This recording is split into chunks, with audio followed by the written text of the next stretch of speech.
Hello, my name is Hannah Smolich, and this is the Started in Stamford podcast. I interview the entrepreneurs of Stamford to learn more about what they do and why. Today we have Holly with us. How are you? Hi, good to be here. So can you explain a little bit about what you do? Sure.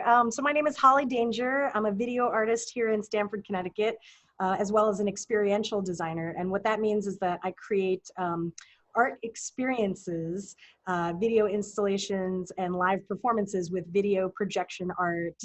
And I opened up a small immersive gallery here in Stamford, Connecticut to kind of bring this type of work to the community. I've had 20 years experience in like video production, like traditional video production. But that kind of gets old for a while. Like, you're just kind of looking at art in a screen, that's either on the web or like something that's this big. Yeah. And I really kind of fell in love with the idea of large scale work that could take over buildings and walls and environments that people could, have shared experiences with. And so that kind of took me down a completely different career path as I worked through video production. That's really cool. So at the Danger Gallery, you said you do, bigger shows and whatnot. So what's exactly the objective of your gallery? Sure. Well, I'll say this. So my objective for myself as an artist is, to create immersive experiences through video projection art, performances, and installations that activate the senses and kind of evoke an emotion and like an inspiring experience, something that is something kind of awestruck that you don't see on a regular basis. And so what we try to do at the Danger Gallery is create interactive experiences that are unexpected in a typical gallery environment. We try to create each event here that is completely unexpected, and also sometimes bringing in local musicians and DJs. And we have 360-degree video projection that goes all around you on every wall. It's probably something you would see in like New York City, not necessarily here in Stamford, and kind of why I wanted to bring it here. Awesome. So would you say that immersive experience of kind of maybe being shocked or surprised at this type of artwork is really like the innovation you bring to the table? Yeah, absolutely. And another thing I wanted to just mention about the gallery is that I wanted to create kind of a beacon for creative, to engage like the creative community here, because I've grown up here in Stamford. I never really found my creative community. I feel like everyone's very spread out from each other, and I would have to kind of drive down to New York City. Like I would literally drive down like 5 nights a week in search of art and music culture. Yeah. And then kind of realized, what, I could kind of build that here myself at the gallery, and kind of take it from there and kind of build on those experiences. Yeah, because I feel like New York City, obviously is a hub for creativity and art. And I know Stamford is kind of more in like the starting part of creating like an entrepreneurial community, but I definitely think it could be created here. Yeah, so I opened up the space in 2016, and I'd say the first several shows that we had, we got on like the front page of the Advocate. So there was definitely people were paying attention. Yeah. And we had over 100 people come through the door. Now, this is not a big space. It's about 700 square feet. We're located in Glenbrook area of Stamford. And we're not open all the time. It's not a traditional space. I really have been describing it as like pop-up kind of space. With just like a variety of different experiences that happen. Now, due to COVID, haven't had any of those events in a while. I had just been setting up for our next installation in here, which was going to be a video lounge experience. And so I had set up 20 different chairs to just that you could actually like lounge in the space, and the environment, the walls around you would change to the music. And then we were thinking about bringing in like chefs and like having, just kind of like a pop-up experience. Yeah. That sounds really cool. Yeah. But so now we're all completely virtual now. Yeah. But have you been having some success with the virtual? Yeah. So twice a week, Wednesdays and Saturday nights, I do a live performance from the Danger Gallery. When COVID hit and we got, the stay-at-home order from Connecticut, I brought all of my equipment to my living room at home and set up projectors and set up a DJ booth and like completely took over my house. and that kind of stayed like that for the last 3 months. And Yeah. we started putting on shows every Wednesday and Saturday night, and I called it the Living Room Lounge. And so I would get up and perform a spontaneous video, like a live mixing. Have you heard of VJs that do like, it's Mm-mm. kind of like a DJ does with sound, but I would mix video clips live with a mixer. And so I would kind of put together these playlists and do a live performance out of my living room. And so we ended up doing 25 shows in quarantine. And then the last 5 shows, we actually now have come back to the Danger Gallery. And it's just me and my fiance, who kind of like is co-founder of the gallery here with me. And it's just the two of us kind of running a full show. And it's been a lot of fun. We have regulars that join us each week, and we broadcast live to YouTube and Facebook simultaneously. So if Yep. anybody wants to join us, it's 9 p.m. each week at Holly Danger on both of those channels. And it's been so much fun. And it's also like given me, I don't know, something to look forward to each week. Like just to like, A, remember what day it is, because all the days Okay. kind of blend together. And B, to kind of keep me creating and keep being inspired, even though, my work life has completely changed 180. Oh, of course. Yeah, I know everything's been changing and will probably continue for a while. But another question I had was, how do you find Stanford to be an experience for art, or do you still find it to be a big struggle? I think it's a huge struggle. Yeah. Like I said, I for the longest time and all throughout like my 20s, I would literally drive down to Manhattan 5 nights a week. And I definitely think that the landscape of Stanford has changed for the better in the last decade. That's good. But I mean, here we are, during COVID, and Franklin Street Works, one of the nice local galleries here in Stanford, is shutting down, and Fernando Alvarez Gallery shut down a while ago. And so I think the Loft Artists is obviously still going on, and they've been here for I think over 50 years or something tremendous like that. Yeah. And then it's me here at the Danger Gallery, and if I want to go in search of new art, I can't see that in Stanford. I have to go somewhere else. Music, there was the Fez, the bar downtown Stanford that had live music all the time. There was, what is it called? It was like the down by Cove. There was another bar that was doing live music. All those places have closed. So there are no places here. And I think I'll put my faith in Half Full. Shout out to Connor and those guys who are building the, what is it called? The third room, something like that. Do you know what I'm talking about? It's like it's the new brewery that's happening with the Half Full. Oh, okay. I think I know what you're talking about. Yeah. I know that they want to bring live music to this area and art culture and stuff like that. So there are people out there that are working on this, and I'm one of them. but it's still a struggle, and I really wish that there was more funding for artists and more opportunities, because I feel like I have to look elsewhere for that.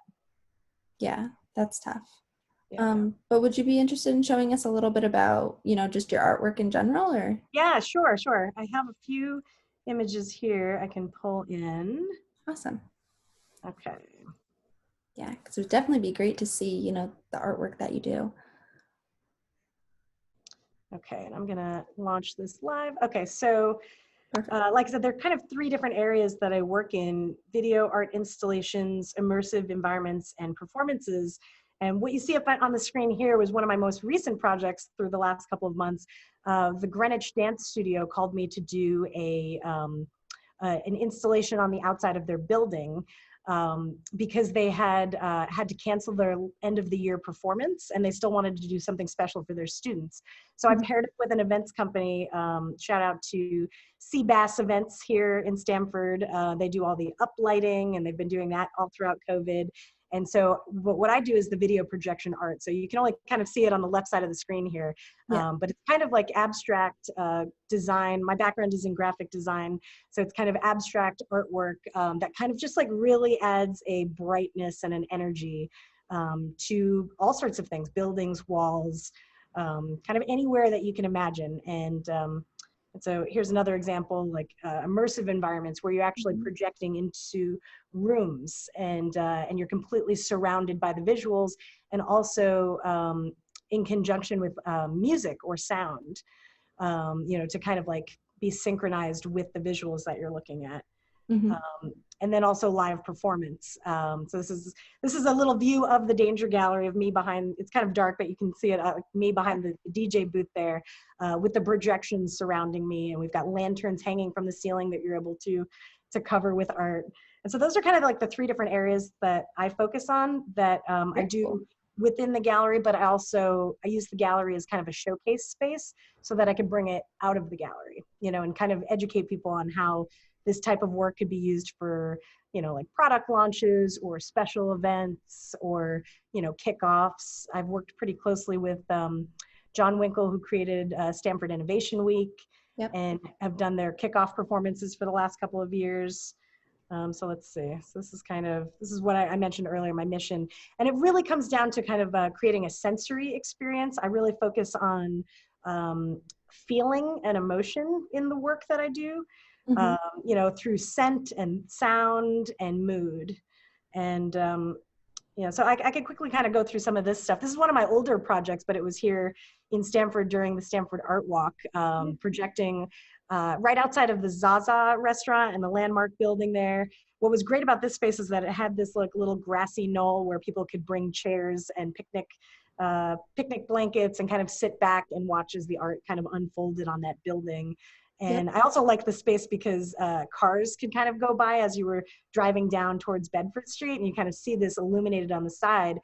And, you know, it kind of acted as a beacon saying like, hey, we're some artists that are here, like come meet us. And it was great because, you know, like I had said to you, I haven't really connected with a lot of, or at least I hadn't at the time, hadn't really known all the artists that were living here in Stamford because there really aren't any, you know, community hubs to get to know each other.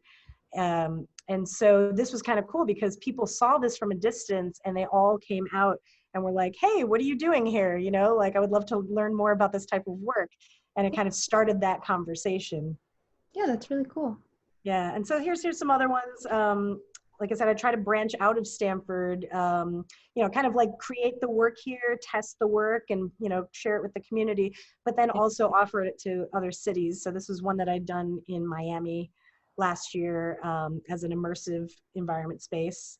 And what's kind of cool is that, you know, by putting this work out there, opportunities start to unfold. And so in the next couple of weeks, this is actually going to be in the, what is it called? The K Museum of Contemporary Art in Seoul, Korea.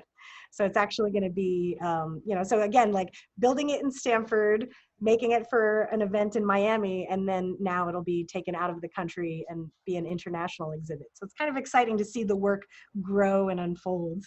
Yeah, of course. That's really cool. So I'll just kind of, you know, sample through. This is when I was working with a musician out of Brooklyn. Like I said, I was driving down to New York a lot, so I met more musicians down there. And so I kind of partnered up with different musicians to do large scale performances. And then here's kind of what the Danger Gallery looked like back in 2016 when we first got started. We started a little bit more traditional. I pulled in local artists to show their work. And then that developed into kind of an experiential concept where we hung 100 blank canvases on the wall. And you can kind of see up the left side and up the top, there are kind of like letters and numbers kind of acting as like bingo chips. So we actually sold, when the canvases were blank, we sold the canvases before this event. And then we invited everybody to come to the event and see their square come to life. So if you had ordered, you know, on the website, if you had said like, I want C, you know, 12, you know, so you would kind of go across and then you would kind of see the local artists making that work. And we had a local DJ, Matt Adam, who's actually in the Danger Gallery building here too. I invited him in, and so he was doing like live vinyl mixing as like the soundtrack for the evening. And then we actually live streamed the entire event so that we made it more global. And so we had kind of people from all over, but also making it very localized to Stamford. You know, so again, kind of trying to come up with experiential ideas to engage the creative community, kind of create a network here, but also to do something surprising and unusual and to kind of push ourselves creatively to do new things. Trying to innovate the art community a little bit in Stamford and do all that. Right. Yeah, I never wanted to just have like a painting on the wall. I was always kind of like, you know, what else can I do that creates like a lasting impression and creates like a special moment between people. Mm-hmm. Um, and so that's kind of one of our other ones. And I'll just show you, let's see, one more. Okay, and so here's another example of kind of bringing the community together here. And this was just kind of a passion project. Yep. I wanted to create a music video, and I kind of put it out there to everyone that I knew and said, put this out there to everyone that you know. I want to do a projection mapping music video and invite people into the space. And what ended up happening was we gathered people that had all different creative strengths, photographers, writers, videographers. And then it just kind of became this like big collaborative experience which I didn't expect at all. I really just kind of wanted to direct a music video, but then somebody offered, hey, how about I shoot the event for you? How about I create a piece of music? And, just kind of all unfolded. And so after doing an event like this, I said to myself, that's kind of what I want the gallery to be. I want it to be a really inspiring hub for locals to come in and collaborate with me, but also to use the technologies that I bring to the table. Yeah. Well, thank you so much for sharing, more about what you do with us and those visuals, because it's very, very cool. Thank you. Yeah. Well, hopefully once things open up again, you'll be able to come and hang out with us here. Yeah, hopefully. Yeah, I hope definitely see you soon once I go back to school, and hopefully things can open up. But yeah, well, thank you again so much for being on the podcast. Can you just share your website with us? Sure. So I'm Holly Danger on all social media, Facebook, Instagram, and all that kind of stuff. And then it's hollydanger.com. So it's pretty simple. hollydanger.com if you want to check out all the work. Awesome. Well, thank you so much. Have a great day. Thank you for having me.